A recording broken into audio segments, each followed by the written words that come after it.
If you are in and around Johannesburg, you may have heard the rain all night, well into the early hours of this morning as well. And the rains caused devastating floods just last week, damaging roads as well as other infrastructure and further cutting power to thousands of homes. Let's get an update now on this with the Johannesburg Human Settlements MMC, Mr. Mlungisi Mabaso, joining me this morning. Thank you so much for your time, MMC, and good morning to you.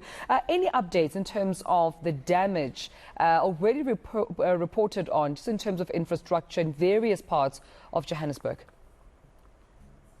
Well, thank you very much, Tumalo. Greetings to yourself and greetings to the viewers at home. Yes, of course, there has been incidents that have been reported where the roads and the bridges were washed away. And in some part of Johannesburg, there are also issues of power cuts, and the CEO from City Power spoke to that. The MMC for Transport did dispatch the team that is conducting assessment on the extent of the damages on all the infrastructure, including your Johannesburg water, because there are areas where the water supply was also, it's also a challenge currently because of the pipes that were washed away during these floods. The Department of Human Settlement is also on the ground assisting those residents that are residing along the flood lines and the river banks. Even today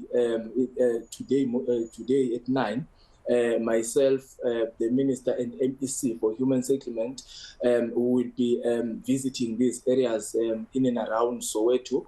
We will be starting with the Nansfield Hostel, where we have experienced floods for the second time now. But the plan is there because we were able to move some of the families who are residing along, the river bank there, and there is a permanent plan that we have introduced, which will be looking at us having to demolish that part of the hostel because it's situated on a wetland. Right. At Cape Town, the plan is also there, where we had managed to relocate 44 households who were affected by floods. At Protea South, the site was identified. We are busy preparing to install a permanent infrastructure there so that we are able to permanently move those that are residing along the flood line at Protea South as well. Yeah, MMC, with that being said, I mean, how long do you think it would take to rebuild and have this permanent structure for the households, various of them in different communities you've just mentioned, especially with the ongoing reports of rain still expected and the weather conditions still expected to continue at this stage? How long do you think it would take for you to get everybody back to their homes again? Well, with Cape Town, the process has already started because the upgrading of informal settlement started long time ago. So for ours was to expedite the process of taking stand so that we are able to relocate those affected families. With Protea South as well, the site was identified long time ago, so the contractors are already on site. They are putting in bulk infrastructure there. So we might be delayed by that. Because we need to service those stands before we permanently relocate the households that are affected.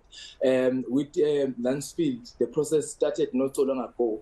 It started during the first floods. So we are still at the procurement stage, but we are anticipating that it will be complete in 2 months' time from today. But we are safe because we're able to partition the hall, the community hall there, and we had relocated those affected households into the community hall because it has been partitioned now into rooms. But the challenge that we have, and I will also require the intervention of the Minister for Human Settlement because I also requested the Executive Mayor to communicate with the Minister for Home Affairs because while we're introducing these permanent solutions, there are also illegal immigrants that are residing along these riverbanks and flood lines, and we are unable to relocate them because in terms of the law, we are not mandated to deal with them. Secondly, we are not also empowered to provide them with accommodation. So the Home Affairs will really need to come on board here so that they are able to assist us, because it will not assist the situation where we will go and relocate only the South Africans or the South African citizens and leave them behind, because that will mean then we have not solved the problem, because other people might take the advantage and go erect the temporal structures again into those spaces. Yeah, just before I let you go, MMC, when you say Home Affairs needs to come in and assist, exactly what does that assistance look like? What exactly is required from you to, of course, the Home Affairs department to assist with? Well, remember, right now we are introducing permanent solutions in a form of provision for service stands and other permanent residential areas where we will relocate the South African citizens out of these dangerous areas. But now we are not mandated to provide permanent residential areas to illegal immigrants in the country, and we are also not empowered to even deal with them. So Home Affairs is the only institution that is mandated to deal with illegal immigrants. Hence, we require their intervention, because if we were to move them out of those spaces, we don't know where we are going to put them, because we cannot give them permanent service stands or permanent houses.